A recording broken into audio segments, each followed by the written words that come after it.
And the next wave of recession that might hit the global economy will not be the one that we can quickly, that any country can quickly pull out of unless the country has sufficient buffers. So as a country, both the federal and the state, we have to look at how to save more, and we have to look at how to invest more in critical infrastructure that will yield revenue. So that is what came across throughout the meetings from the World Bank, from the IMF, that all countries in not just Africa, but globally need to build more fiscal buffers. There are only a few countries in the world that have saved so much that any shock will not affect them. So we have to do this to protect ourselves from external shocks now we're seeing coming from the increase in rates in the US, as well as from shocks that we might get also nationally. And some of these shocks are also shocks that are caused by natural occurrences. So we all need to be really, really ready. Upcoming bonds that we are trying to raise should be within 2018, and it is within the approved budget. So we're not going beyond what is approved in the budget. The budget has an approval for us to borrow both locally and domestically. And we have a bond issuance within the range of $2.8 billion that we need to raise before this year closes out. So that will be used for financing of capital projects in the 2018 budget.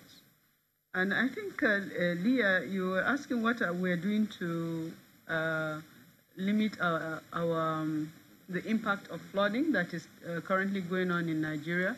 The meetings on climate change was not specific to any country. It was just trying to wake up everyone to realize that just as we prepare for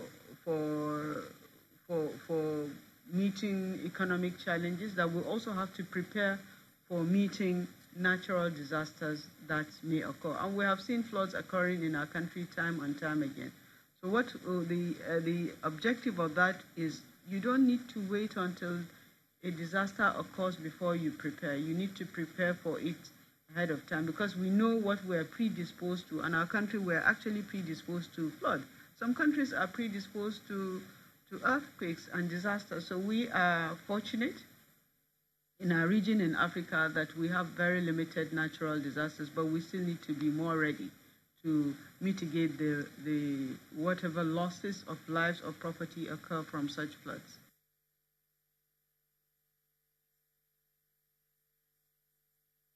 That's the Acting Minister of Finance, Mrs. Zainab Ahmed.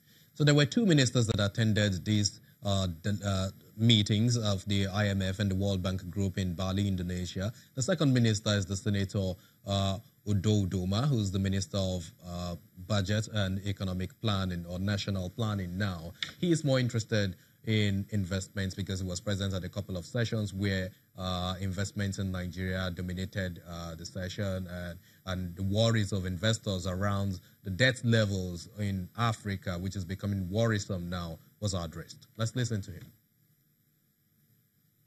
I emphasize the fact that Nigeria's debts are sustainable, that we have one of the lowest debt levels in Africa.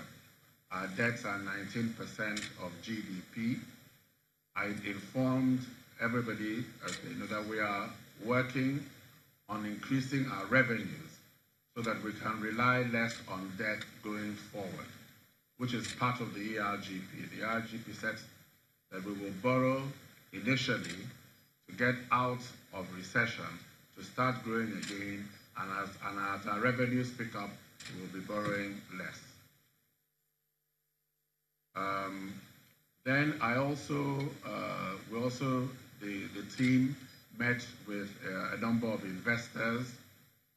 The foreign investors continue to be very interested in Nigeria, notwithstanding the imminent elections. They're interested, they want to invest.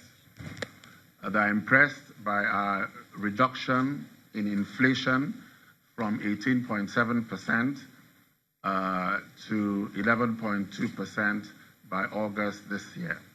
They're also impressed by the stabilization of our exchange rate, by the increase in our foreign reserves, by the fact that we exited recession and that we're growing again, and that the growth is more balanced this time, and that indeed the second quarter numbers show that non-oil is growing at the highest rate of 2.05%, the highest rate since 2015. So they feel we're increasingly moving towards a more balanced economy, and they would like to increase investments in Nigeria. Indeed, during after my presentation, one particular gentleman put up his hand and said he wanted to, if he was ready to come out to invest some more in Nigeria. So those are the fiscal delegation of the Nigerian government at the IMF meeting. We should have brought to you that of the monetary authorities too, in person of the Central Bank Governor of Nigeria, Dr. Godwin Emefiele. We should find time to bring you that. He spoke a lot more about the numbers, the projections about Nigeria's economic growth, and what the CBN as a monetary authority now is doing in line with the macroeconomic positions, variables as it's been panning out lately. And of course, he talked a bit more about the trade tensions as well as the debt vulnerabilities. We're certainly going to find another time to play back that for you, because it's very, very important for investors' confidence in the Nigerian market. And after the program, we'll bring you another aspect of budget and national planning, which is something that relates to 2019. Watch out for that.